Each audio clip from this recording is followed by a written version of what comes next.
Hello, everyone, and welcome to this webinar brought to you by the Nazarian Center for Israel Studies at UCLA. I'm Dov Waxman, the director of the Nazarian Center and the Rosalind and Arthur Gilbert Foundation Chair of Israel Studies at UCLA. I'm delighted that we have an audience joining us from around the world for this webinar, from places like China, Turkey, Russia, Poland, the UK, Germany, Canada, Israel, and others. So welcome all, and I'm sure you'll enjoy this fascinating webinar. I'm very delighted to welcome and introduce today's speaker, Dr. Tilda Rosmer. She is an assistant professor at Zayed University in Dubai, where she has taught since 2015.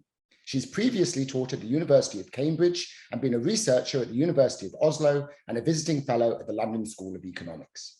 She obtained her PhD in Middle Eastern Studies from the University of Oslo and a master's degree in Hebrew and Jewish Studies from the University of Oxford. Dr. Rosmer is the author of The Islamic Movement in Israel, published this year by the University of Texas Press.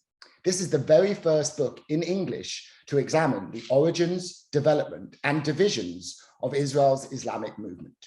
Drawing on interviews with leaders and activists within the Islamic movement, the book offers a fascinating, in-depth analysis of Islamism inside Israel and of the broader politics and activism of Muslim Palestinian citizens of Israel.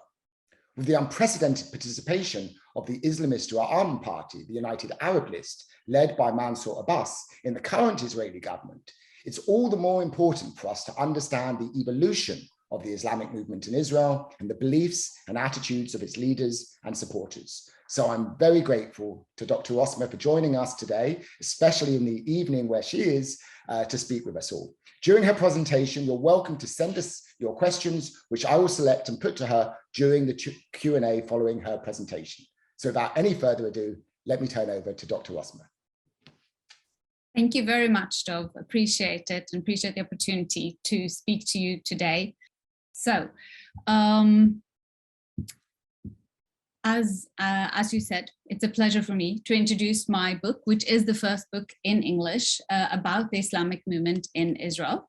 I thought I would start with a short introduction about this movement for those who are not familiar with it, before I go into more detail about my analysis and some of the aspects that I will be covering. And just a short note that the photos in this PowerPoint are only to illustrate, they're not my photos, so they're not for any further publication. So, since its early days in the 1970s, the Islamic movement in Israel has grown from a small religious grassroots-oriented organization that focused on strengthening the faith and observance of Muslim individuals and the Muslim Palestinian community inside Israel, into a countrywide socio-cultural political movement. Its three goals focus on protection of the Palestinian people, land, and religious sites, mainly in Israel and also in occupied East Jerusalem, the West Bank, and the Gaza Strip.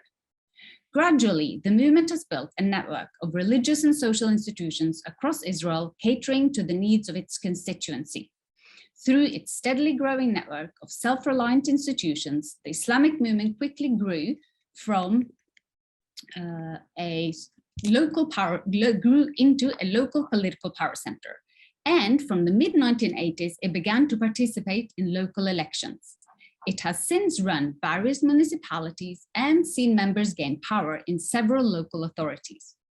The movement split in 1996 due to a disagreement over whether or not to participate in national elections to the Israeli parliament. And since 1996, there has therefore been two branches of this movement called the Northern Branch and the Southern Branch.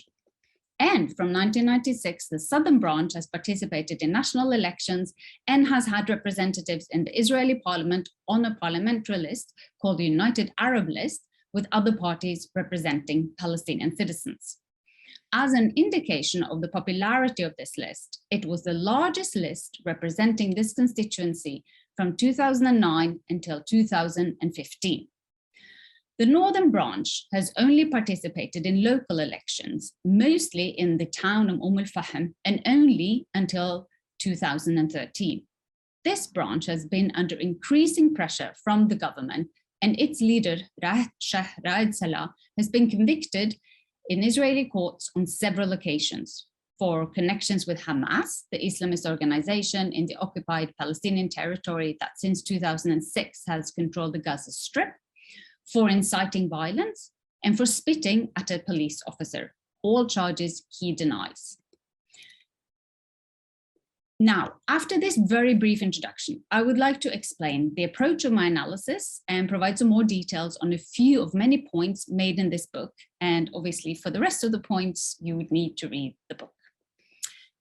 This analysis is based on ethnographic research conducted from 2008 until 2021, and the last years then over Zoom and email due to the COVID pandemic. In this analysis of this Islamic movement, I've very purposefully used a contextualized approach. I've studied and interpreted my observations of this movement and its activists and supporters within their social, political, cultural, and religious reality. This might seem very obvious to many, but actually conducting contextualized analysis of Islamist groups and movements is very important because, and significantly, all Islamist movements are not the same. And as any other religious, social, cultural, and political phenomenon, they have to be studied in their particular societal and political context. Too often, Islamist movements are seen as a general expression of an ideology or practice, cutting across place and time without appreciation for the nuances and local reasons for their individual developments.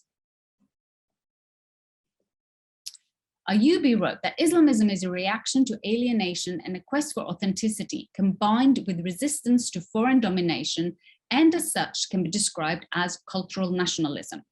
In the case of the Islamic movement in Israel, the inspiration is also political nationalism, and I therefore describe this movement's activists as Islamist Palestinian nationalists. As an indigenous national minority, Palestinian citizens of Israel today make up approximately 20% of the Israeli population, and they have, as such, no chance of effectively challenging the Zionist ideology that underpins the Jewish state to which they hold citizenship. Their inferior position in this state as non-Jewish Arab Palestinian citizens is well documented, and they are described by both academics and NGOs as second-class citizens who are treated unequally in almost every respect when compared to the state's Jewish citizens. In addition, they're considered to be a potential internal threat to their Palestinian Arab identity. According to the legal human rights organization Adala, Palestinian citizens face indirect and direct discrimination in the legal system and in governmental practices. So it is within these boundaries of opportunities afforded and limitations imposed by this political system that the Islamic movement in Israel has developed and is conducting its activism. And it is this context that explains the particular development and characteristics of this Islamist movement. The movement's seeds were sown in the 1970s after Israel occupied the West Bank and the Gaza Strip, and Palestinian citizens were able to go there. The interviewees described how the 1967 war created an opportunity for Palestinian citizens who, since the establishment of Israel in 1948, had been isolated from the rest of their Palestinian nation group, and also generally from the surrounding Arab and Islamic societies. The former head of the southern branch, sorry, I think I skipped ahead one. Southern branch, Ibrahim Sarsoud, described the result of the war in 1967 as the beginning of the Arab population inside Israel, despite the devastating military defeat for the Arab states and the ensuing occupation. This was because Palestinian citizens were not able to access Islamic and Arab educational institutions and culture and people in the West Bank and Gaza Strip. When these young men and some women returned to their towns and villages inside Israel, they began study circles and gave sermons, and this was the beginning of the Islamic awakening among Sunni Muslim Palestinian citizens. The movement was established in the early 1980s by Sheikh Abdallah Nimr Darwish with a focus on Islamization from below through the practice of dawah. Spreading dawah, which is spreading an Islamic lifestyle through teaching and by example, where the focus is first on the individual and then the entire Muslim population. The movement entered the political arena in 1983 when it partook in local elections in the town of Kafr Bara. And in the 1989 local elections, it won several seats in several places. Ibrahim Sarsour described this as a peaceful Islamic revolution inside Israel. The newly gained political power was used to improve the lives of Palestinian citizens. Through their influence on local councils, they improved services to their constituencies, including water supply, sewage systems, garbage services, roads, public parks and gardens, and social services. As already mentioned, in addition to the general Islamist goal to Islamize this Muslim population and society, this movement has three specific goals developed due to its context: to protect the Palestinian people, land, and holy sites. As one of the leaders of the southern branch, Kamal Rayan explained to me, "We want our land and will not allow it to be confiscated and stolen. They stole 700 dunhams from my father, and I will not forget them. People, they expelled my uncle from the country, and it is his right to return. Religious landmarks, the mosques should not be touched." So, to start with the holy sites, the main focus is on the Al-Aqsa Mosque and compound in the Old City in occupied East Jerusalem. This mosque is the third holiest site in Islam, and by acting as its guardians, the Islamic movement in Israel also positions itself as one of the religious centers of not just the Muslim, but also Jewish world. The movement is active in the upkeeping of the mosque, and its leaders and followers express a fear that this holy site is under threats from Israeli right-wing settler groups, from right-wing Israeli politicians, and from the Israeli police and military. Every year, the movement arranges a festival called Al-Aqsa is in Danger, where they hold speeches and rally support for the continued protection of the mosque. The concern and focus on Al-Aqsa is of course very significant these days, as we have all seen the clashes between Israeli police and Palestinians on the compound during this past Ramadan. In addition to the focus on the Al-Aqsa compound and mosque, the attention to Jerusalem also include protection of the Palestinian people of occupied Jerusalem. East Jerusalem, sorry. Palestinian residents of East Jerusalem are under increasing economic pressure as they are largely cut off from their Palestinian communities in the West Bank due to the separation wall and checkpoint system there. So, in order to improve their financial situation, the Islamic movement encourages its supporters from inside Israel to go shopping and use the restaurants in East Jerusalem to provide needed income for this group. As this indicates, the movement's goal to protect the Palestinian people is focused on both Palestinians inside Israel and in the occupied Palestinian territory. The latter are assisted by many diverse charity organizations in campaigns to supply school material, food, and financial support for orphans and widows, among other initiatives. Inside Israel, the movement focuses on practically improving services for the Palestinian citizens that are not provided satisfactorily by the state. They do this on a local level through the local councils and via the movement's social and cultural organizations. To illustrate, they run kindergartens, food distribution to poor families, educational associations offering tutoring complementing the national school system. They provide social care services, music and art activities, and in their organizations provide income for women who find it hard to find employment in Arab villages and towns. In addition, the expressed need to protect the Palestinians also related to the movement's leaders' focus on the physical insecurity of Palestinian citizens. In October 2016, Palestinian citizens were killed by Israeli police at the start of the Second Intifada. And since they have increasingly experienced hate crimes or so-called price tag crimes and been the target of riots, such as in Akku in 2008. According to the then leader of the northern branch, Shahrad Salah, he says that the Israeli establishment fuels this violence at the popular level, and unfortunately, the Israeli public is chairing the Israeli establishment, unquote. Both Salah and Sarsour spoke with concern about the population transfer advocated by right-wing Israeli politicians as a method to deal with the idea that Palestinian citizens constitute a demographic threat to the Jewish state and thus, by implication, is considered a removable obstacle and not citizens with equal rights. The goal to protect Palestinian land is, of course, at the heart of the conflict with the Jewish state as such, and has been a main focus for the Islamic movement since its days of inception, when its young leaders helped organize the first Land Day demonstrations in 1976 against Israeli land confiscations. Today, the main focus is on protecting the land of the Palestinian population of the Negev Nakab that the state is in a process of appropriating. In addition to these three goals, the Islamic movement works to promote an Arab-Palestinian Muslim identity among Palestinian citizens to offset the process of Israelization.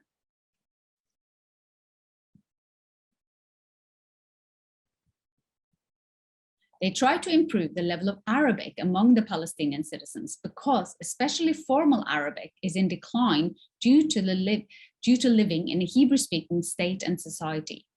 They teach Palestinian citizens the Palestinian historical narrative that is not taught in the state school system, where the curriculum focuses on the Zionist narrative. And they teach Islam, not only due to their Islamist awakening, but also since generations of Palestinian citizens actually have little knowledge of their religion due to the combination of isolation under the military rule of Palestinian citizens from 1948 until 1967, and the surrounding majority non-Muslim society. As mentioned, in 2006, the Islamic movement split into two over disagreement whether to participate in national elections and potentially enter the Israeli parliament or not. The northern branch said no, arguing that it was not permissible to enter a non-Muslim political system and that such participation meant a recognition of the Zionist character of the state. The southern branch, on the other hand, argued that there is room for political compromise with non-Muslim actors when this constitutes the local political context and when this is the best way in which to promote and protect the rights and interests of the native Palestinians. The split caused a turmoil in the movement and among its supporters, and it caused what I describe as the creation of a mirrored organization, catering to the needs of the population and the goals mentioned earlier. For example, there has since 1996 been two Al-Aqsa is in Danger festivals, one arranged by each branch. And there were until 2015 two student associations representing Islamist Palestinian students at Israeli universities, one by each branch. So in sum, these mirrored organizations, they compete over both supporters and funding. 2015 brought two watershed moments for the movement. The most dramatic was the outlawing of the northern branch. Then Prime Minister Netanyahu argued that this branch undermined the state, incited to violence, and had ties with Hamas. According to my interviewees, the outlawing came as a shock to the movement and to Palestinian citizens. As a consequence, all the organizations associated with this branch were outlawed. Thousands of people working in these organizations lost their jobs and became unemployed, and many more thousands lost the various educational and social support of these organizations. Palestinian citizens across the country and across the political spectrum, as well as from all religious groups, protested, calling the decision a political draconian measure to divide and rule this minority population. No one from the northern branch was charged with any criminal offense, but the leader, Shahraid Salah, has since been imprisoned twice for incitement to violence and was last released in December 2021. Also in 2015, the southern branch joined the new parliamentary list called the Joint List. The Joint List includes many ideological currents and is unified only by the centralizing force of the ethnic minority identity and status of Palestinian citizens. It was very successful. It secured 13 of 120 seats in the 2015 and the 2019 elections, and 15 seats in the 2020 elections, making it the third largest list in the parliament. Despite this success, in February last year, the Southern Branch's United Arab List, or Ra'am in Hebrew, split from this list under the new leadership of Mansour Abbas. Abbas made close contact with right-wing Likud politician Benjamin Netanyahu during 2020. The idea was that Ra'am would support Netanyahu in his new coalition. However, Netanyahu didn't manage to establish a coalition, and in June 2021, the Southern Branch surprisingly joined the new Bennett-Lapid coalition, albeit without ministerial positions. According to a statement by the Islamist Party, Bennett and Lapid pledged in return for the support over 30 billion shekels to fight violence and organized crime in Arab society, and another 20 million shekels in order to improve the infrastructure in Arab cities and towns. In addition, he said they were promised recognition of free Bedouin, so-called unrecognized villages in the Negev Nakab. According to Abbas, the reasoning for his position is that now Palestinian citizens actually have political influence. The Southern Branch is a new kingmaker in Israeli politics and not just an ignored oppositional party. Abbas argues that this new position is to be used to secure funding for this constituency and to improve governmental services, such as planning and housing, and to fight violence and organized crime in the community. These decisions, and Abbas as the leader of the party, is causing a lot of controversy. And this has been exacerbated by Abbas's comment that Israel is a Jewish state legally and demographically, and by his recent decision to stay in the coalition despite the fighting on the Haram al-Sharif and Temple Mount compound. So I would say that this publication comes at a time when both of the branches of the Islamic movement are at the heart of the current political development and political debate in Israel for almost opposite reasons. And as such, it is quite a timely publication. Let me just move things over here. One moment. That's the end of the slideshow. So I'm just going to turn that off so we don't let Abbas be in charge of, or be the star of the talk so far. What I think that we see is happening today in terms of the Islamic movement is that obviously the Northern Branch is no longer in formal existence, and there has been, as far as I am aware, no secret or no underground or no attempts at re-establishing the Northern Branch in any new form at the moment, as we know. From my interviews recently with leaders and activists from the now outlawed Northern Branch, the Northern Branch was properly surprised and defeated as a institutional structure by the outlawing and by the ban. Yet it seems also to its leaders seems to have been aware that something was coming in 2015, due especially to their activism in East Jerusalem and around Al-Aqsa, and they still insisted to continue their activism in the city and not to back down in order to maybe make themselves a little bit more palatable to the then current Israeli political leaders. What has happened since, which we can only assume, since there are no membership numbers in this movement, it's very difficult to judge how many members this movement has or how many members are active to what degree, because they do not operate with any membership structure or formal membership registration. Therefore, it seems to me that it would be natural that a lot of the supporters of the Northern Branch, and specifically the people who were what we could say users of the organizations of the Northern Branch, will now be absorbed into the Southern Branch, because really, if you look at it from the grassroots perspective, the Southern Branch and the Northern Branch operate very similarly. It is in the higher political levels that they, of course, are very different. But when we look at what they contribute and how they work for their constituency, they're very similar.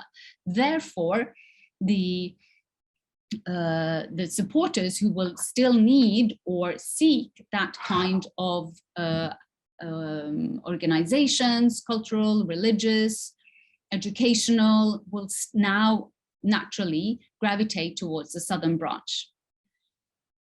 I also am aware that that might have also happened with some of the leaders from the Northern Branch, but we're then talking sort of middlemen leaders.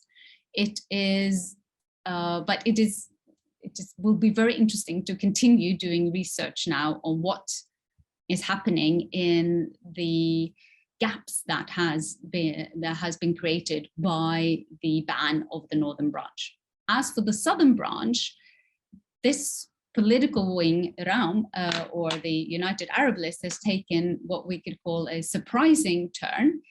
And it seems to me, from my interviews up until the decision to join the current coalition, even without a ministerial position, it seems to me that this does not necessarily sit well with all of the leadership or all of the Southern Branch active supporters and leadership and local leaderships. I say this because even up until the very last moment, Ibrahim Sarsour, a former leader of the Southern Branch, was very vocal in his support for the joint list. And then it seems to me that the new leadership under Mansour Abbas might have somehow taken his own movements a little bit by surprise. Though it seems still to be working, even though the Shura Council was just now having a decision made that, yes, we will continue after we have taken a break from supporting the coalition. It will be interesting to see if this will cause any cracks within this branch and what will be the outcome of that. So, Dov, thank you for your attention, and everybody. Very happy to answer any questions, continue the discussion. Great. Well, thank you so much for that presentation. It's really interesting. And we've been getting questions from the audience. So I want to continue to ask you to send in your questions, which I will try and turn to some of them as they come in. I want to begin by asking you to talk a bit more about the origins and the growth of the movement in its early years. In particular, I'm curious whether the Israeli government or Israeli authorities encouraged the growth of the Islamic movement, whether they supported it, as they did within the West Bank and Gaza when it came to before Hamas, of course, but in terms of the kind of the Palestinian branch of the Muslim Brotherhood. Did they take a similar approach to the Islamic movement and see this as serving Israel's interests? Were they supportive or not? Yes, they did, very much so, in the sense that similar, I would have thought, to the way that they looked at Hamas. They looked at it as a sort of a buffer or an alternative that they thought was better for them than the PLO. One of my interviewees specifically described this as the way he said that, that when religious activism is something that you can argue against, but the PLO and the nationalist human rights, equality-oriented political strategy is more difficult for Israel to refute. So in fact, when the small clandestine Islamist militaristic group Usrat al-Jihad, which was established in the 1970s, late 1970s, and most of its activists were imprisoned in the 1980s, in 1980 in fact, they then were and when they were in prison, they were not sort of stopped from continuing their sort of Islamic teaching, discussion, and were given study material. Even were allowed to continue their studies in prison. And a lot of them became the future leaders of the current movement in Israel today. And also, we know that when I spoke about the beginning, when all of these young men and some women were able to go after 1967 in order to study in the study centers, mostly in the West Bank, but also in the Gaza Strip, they were supported by Israel in order to do so. So definitely Israel was instrumental in helping setting up the Islamic movement. And it seems that they've also been instrumental in obviously this split within the Islamic movement that you described between its northern and southern branch. Was that split in any way also encouraged? I mean, I'm wondering in terms of, you know, the evolution of the movement, the role that the Israeli authorities have played in shaping its trajectory. So I think maybe the split comes more from the inside of the movement itself. I mean, you know, these are politicians and activists, and so they are not, sort of at that point in 1996, and obviously leading up to then, the discussions. I think so. We look at Darwish, the original founder of the movement, who always believed in integration and believed that the best way to work for Palestinian citizens is to work through the Israeli system, who was a big advocate of interfaith dialogue and very much someone who believed that the context you have is the one that you have to help work with in order to help your own constituency. Whereas, as we know, Sheikh Raed Salah and what became the Northern Branch thought that he went too far when they joined the Knesset, the parliament. And I suppose whether the state or in any way has sort of directly influenced their decisions, or they are people who are influenced by the society that they live in and where they are. And I think, who discusses with whom and which politicians they're in touch with. But it seems to me that this decision was, I think, also very much influenced by other political actors such as Hamas, in the sense that, the Northern Branch had stronger links, ideological links with Hamas, which was very much against the Oslo Accord, which was why, because again, it would normalize and accept the Zionist state of Israel as they saw it. So I don't know if this is the moment that Israel had the strongest influence.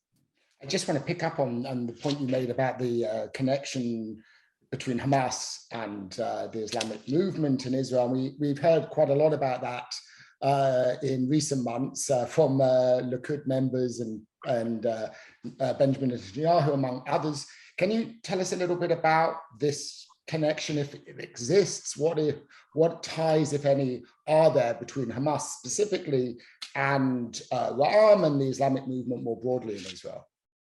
So, yes. So, the Islamic movement politicians and religious leaders are very aware where they are, right? So it's always been, for both branches, very important to stay within the legal framework of the State of Israel in order to conduct their activism.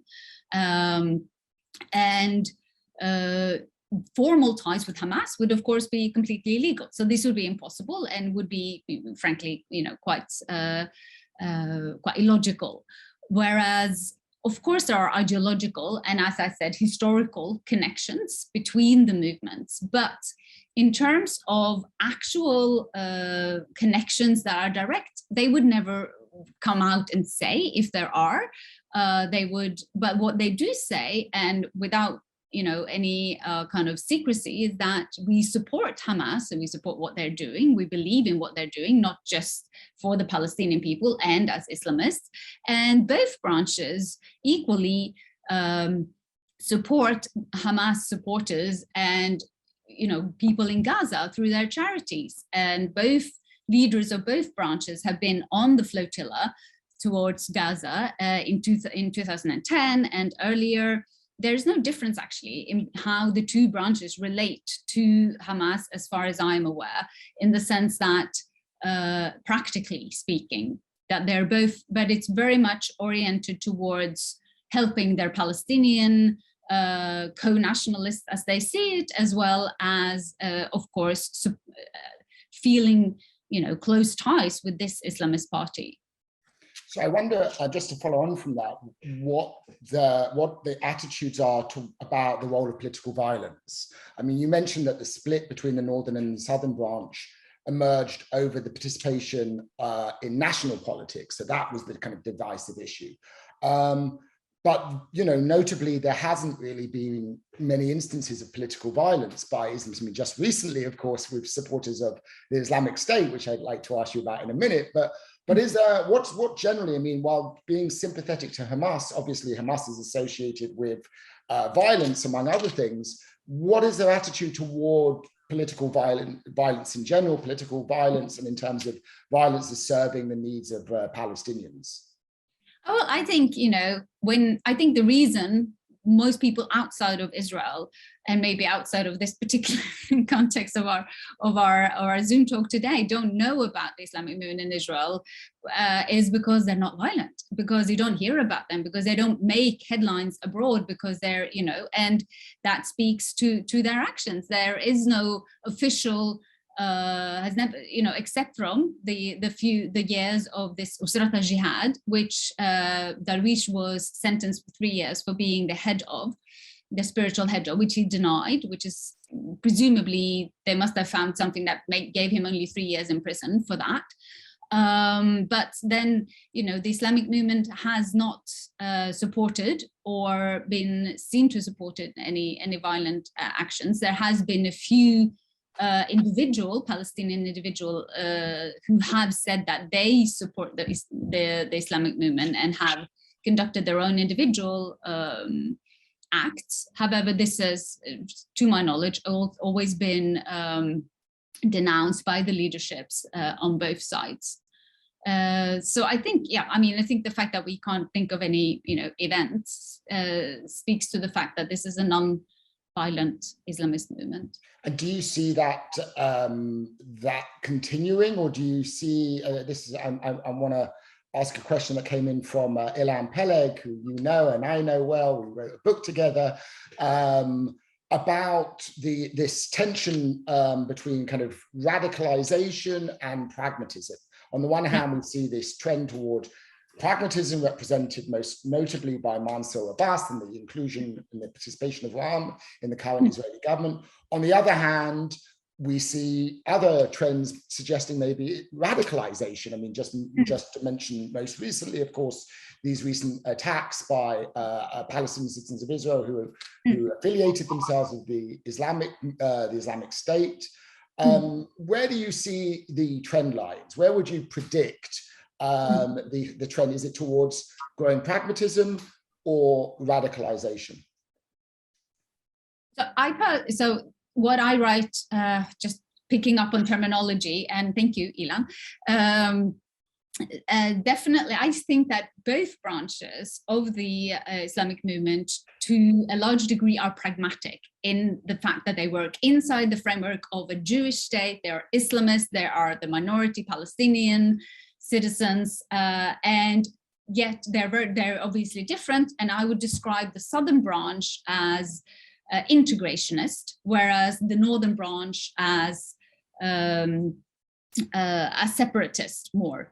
And I think that the southern branch, as you said, represents a way of integrating itself in order to get what it possibly can out of the political system, knowing that this political system is too large to ever change. I remember when I interviewed Ibrahim Sarsour once, he says, you know, people ask me what my goal is, if my goal is to have an Islamic state or a Sharia state. And he's like, I know where I live, I'm a minority. If I wake up tomorrow and all the Jews converted to Islam, ahlan wa sahlan, then I will do it. You know, he was sort of joking about it because it's like, it's an impossibility. It's I know where I am and what my status here is. I'm working within that. Whereas the northern branch, so as we spoke about a bit earlier, when the northern branch was outlawed in 2015, the Shabak was very much against this outlawing, according to the press. And the reason being that they were very worried that there would be violence and there would be underground movements and groups,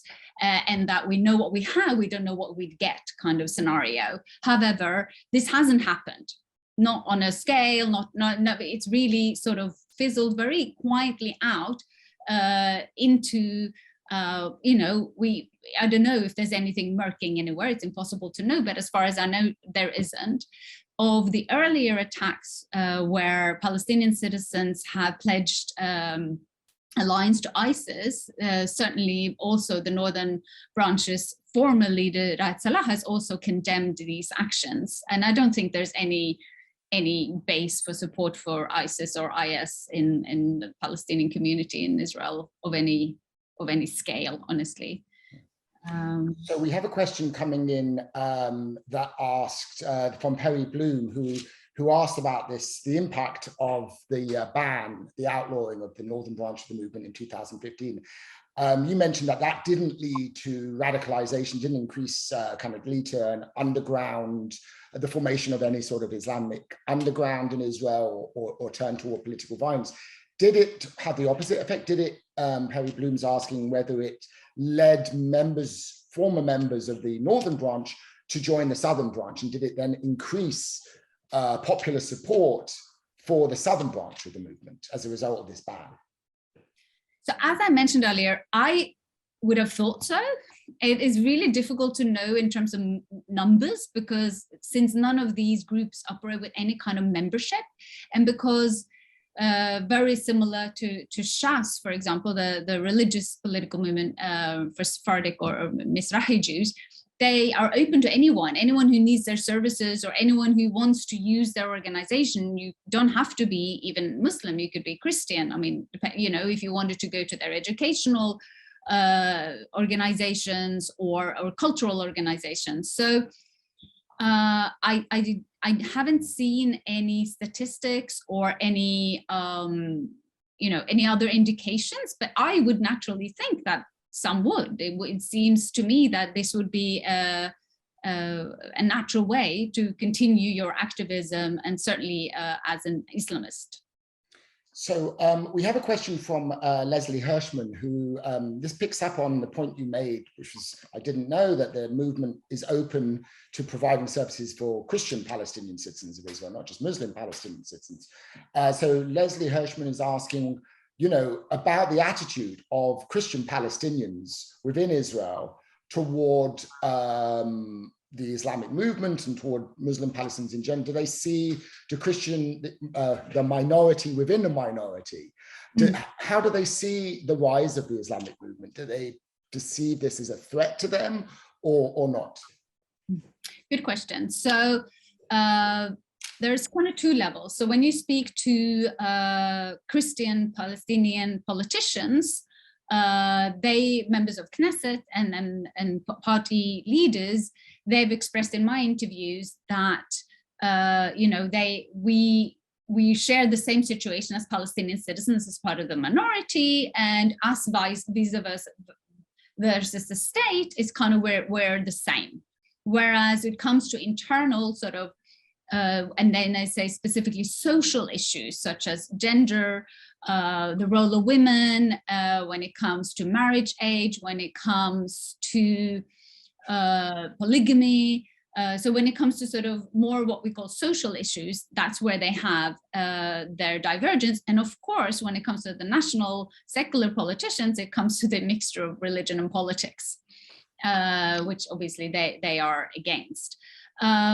When it comes more to the sort of person on the street, the Palestinian citizen, Christian, there is definitely a lot of concern, and there is definitely concern when it comes to the issue of women. One of my research assistants early on in my research was a Palestinian Christian woman, and it was really interesting because she was very articulate and active, and she would always enter the discussions at the end of my questions and post, what about me? What about my rights? What about women? And there would be quite fruitful and open discussions. But yes, I think we know that when it comes to these issues, there is a big gap, and there's a lot of Palestinian, not just Christians, but secular Muslim Palestinians who do not appreciate the traditional and patriarchal stance of many within the Islamic movement on these issues. So could you say something about the involvement of women in the movement?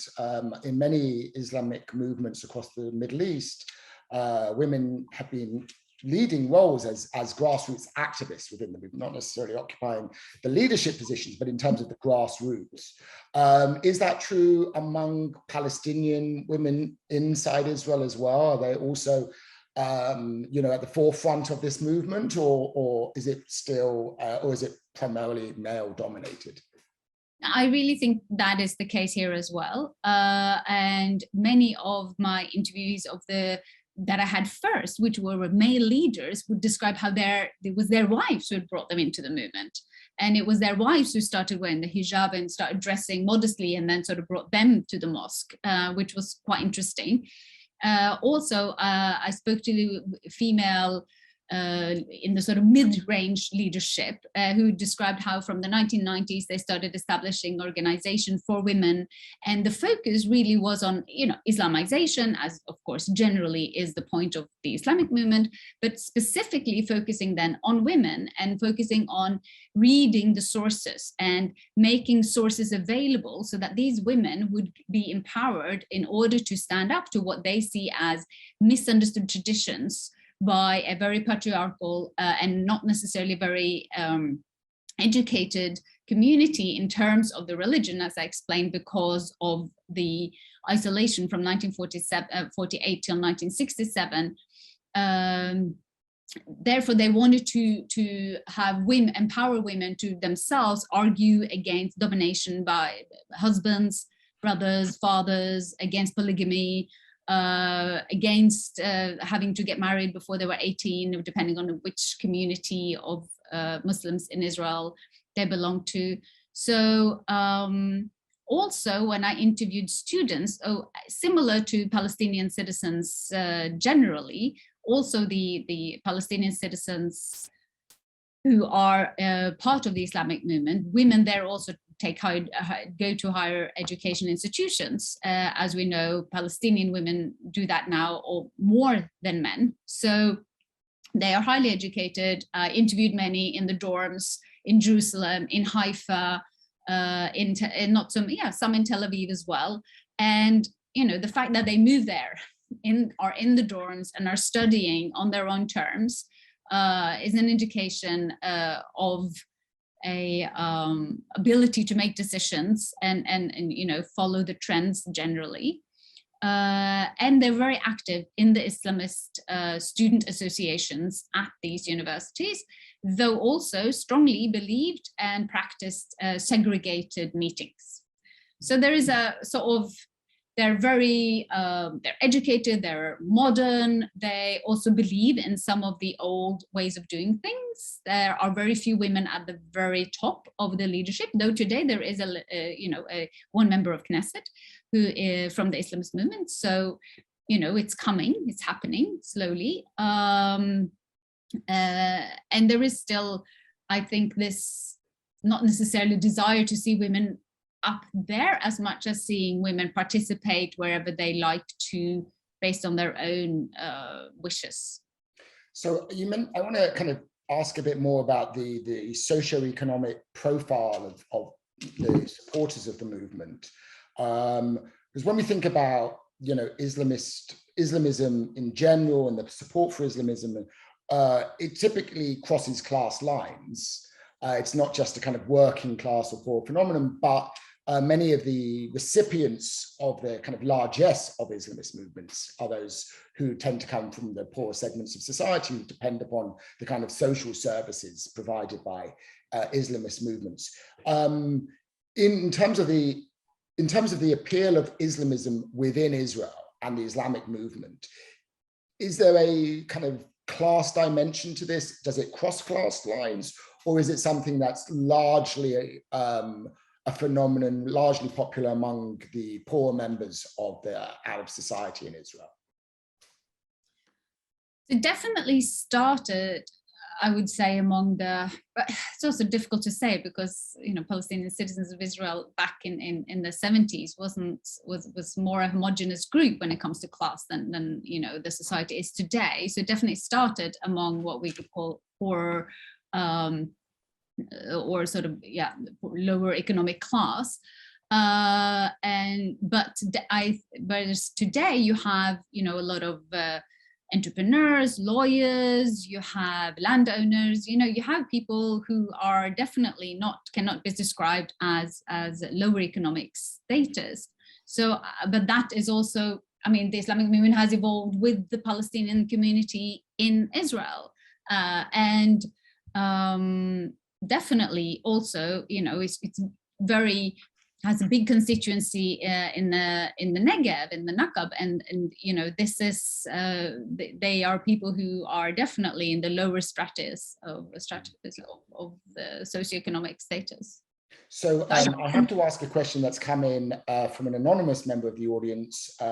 It's a question I think many people have about the focus, particularly in recent months, on the purported threat to the Al-Aqsa Mosque and the Al-Aqsa compound. You mentioned the role that this has played in mobilizing popular support for the movement, and it's sometimes been suggested that this is a manufactured threat, that that this is really being deliberately exaggerated for political reasons. So I guess the question is that the case, or is there a genuine sense of threat? Is this perception of threat real, or is it something that is really manipulated for political reasons by the leadership?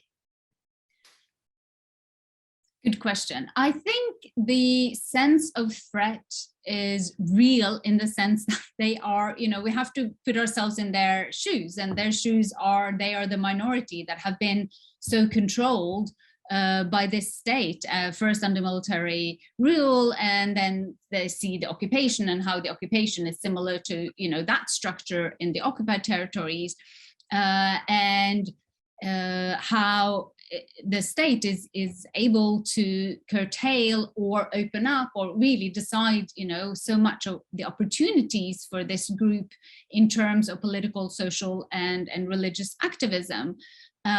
So I think the threat, the fear for this mosque or this compound and this kind of center is real. Of course, they are politicians as well. And of course, there is rhetoric. Of course, there is exaggeration. Of course, it goes up and down depending on what you need attention to, right? But I think what we, specifically when it comes to the Northern Branch, which is really until 2015, been, the focal of the two in Jerusalem, Shahrazad Salah was, weekly present, not just at the mosque or at the compound or on Friday, but he would go, to the people whose house was under demolition or threats of demolition and protest. He would go to the tents where the people who had been evicted in Sheikh Jarrah and other places. He would sit with them. He would support their campaign. He would,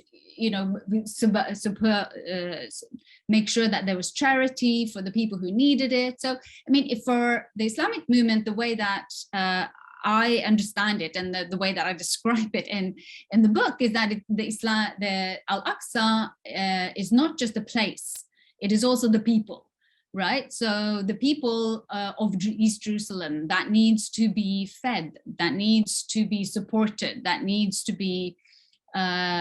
have solidarity. So, you know, they used to send buses every week, several times a week, from all over Israel. They were free buses that any member of the public, but generally supporters of the Islamic movement, could get on in order to go to Al-Aqsa Mosque and pray, but also to spend money in East Jerusalem so that the people of East Jerusalem would have income.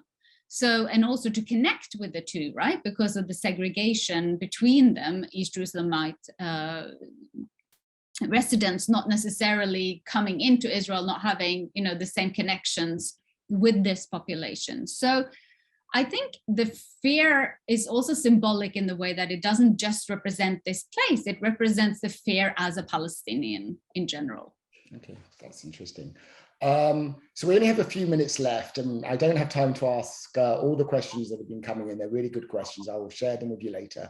But I want to, you know, by ending, a lot of questions have come in, understandably, about Mansour Abbas, about Ra'am, about its involvement in the current government, the future of Ra'am, and I want to. So I want you to talk a little bit about, you know, the participation of Ra'am, how it's justified its participation to Palestinian citizens of Israel, whether, you know, you think this is a kind of a one-off experience, whether this just, you know, or whether this actually points to an ongoing trend of inclusion, of participation in Israeli politics.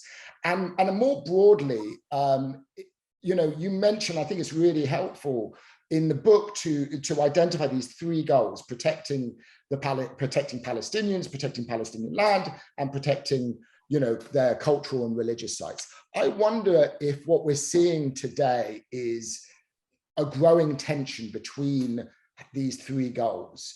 I mean, on the one hand, you know, involvement in the current Israeli government may help serve the interests of Palestinian citizens of Israel, but right now it puts Mansour Abbas in this difficult position of maybe not reacting to what are perceived to be provocations in the Haram al-Sharif, on the Al-Aqsa Mosque compound, and at the same time not reacting or underplaying perhaps the reaction to Israeli policies in the West Bank and toward Palestinians in the West Bank and Gaza.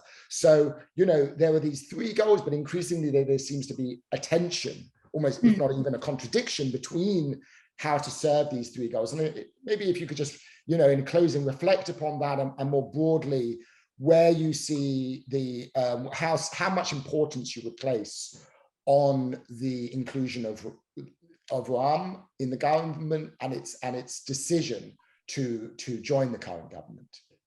Okay, so small question.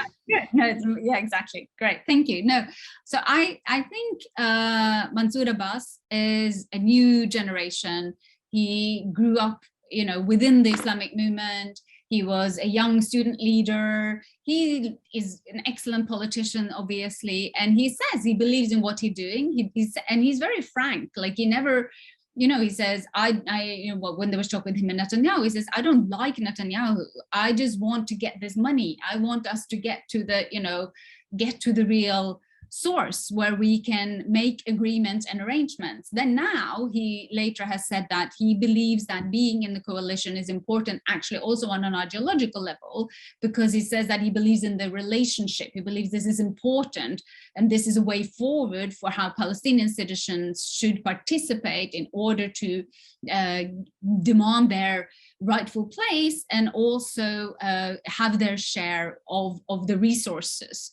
I mean, I'm not going to question whether he believes in what he says, or, you know, but there certainly seems to be tensions, right? And the fact that it was interesting that the Shura Council, which of course is, you know, composed of 40 to 50 men in their sort of 40s, educated, they are the kind of, they're not necessarily the religious leaders, they're also the local leaders. Some are religious leaders of the Islamic movement, Southern branch, and they decided to support him. So he must have convinced them, right? Even though, as I said, when I spoke to Ibrahim Sarsour's only weeks before they made this decision to join the coalition, he was like, no, jointness is the only answer, and we all have to stand united, and it's all us Palestinians. And so there must have been a generational shift. And I guess, I mean, I know that, if you look at election results from 2019 and previously as well, Palestinians, especially young Palestinians, they're fed up. They're fed up with nothing really happening. All their politicians talking, lots of ideology, lots of goals, but they don't see their lives necessarily improving directly in their everyday lives. So basically, maybe he is onto something. Maybe people would want to support this and see that maybe he gets results. Having said that, I'm not sure how much of his results is actually tangibly on the table yet, but this will be interesting to see. I think before the next elections, if he doesn't get all this money and he isn't able to channel it the way that he wants to, it will be a difficult thing to argue. So is it a one-off or is it in the future? I think it depends on that. I think if he gets everything that he wants from this partnership in terms of pragmatic, practical consequences, then maybe yes, maybe it works, as long as the movement, of course, can continue to be this, Islamic movement on the grassroots level that it wants to be. And I guess, so if you go back to the goal, so to protect the people, I guess he's protecting the people in to a degree, right, in that respect. The holy sites, questionable, maybe more in terms of the Al-Aqsa, as would many Islamists, I would assume, see it. Land, different issue, hasn't really been touched upon so much indirectly by this, but it's an ongoing issue. And well, he's definitely fighting for the land in the Nakba for the unrecognized villages. And of course, there's this issue of Israelization, right? That they also want to imbue this identity. We are Arab, we are Palestinian, we are Muslim. And I guess, he seems more and more Israeli, which is interesting. Yeah, I think it's going to be really interesting to see what happens between now and the next elections. And I think that will be the test for him. Absolutely, and as you mentioned, I think the question of whether this will encourage the Israelization, and maybe thinking of Israelization as not necessarily in opposition to Islamization or Palestinization, but actually, of many academics have treated these things as mutually exclusive. But what we're seeing maybe in Ra'am and in Mansour Abbas himself is that actually all three are possible, both Palestinization, Islamization, and Israelization. And as you see, I think it's going to be very fascinating to watch how this plays out in the months and years to come. So Dr. Rosmer, thank you so much for sharing your insights, your knowledge, your wisdom with us. It's been fascinating to learn more about the movement. I want to thank you on behalf of the Nazarian Center. Thank all the members of the audience for joining us today. Reminder that this webinar will also be available on the Nazarian Center's website, as well as our Facebook page and YouTube channel. So please share it with friends and family, and join us for future webinars. Thank you all, and hope to see you again next time. Thank you, Dr. Rosmer. Thank you so much.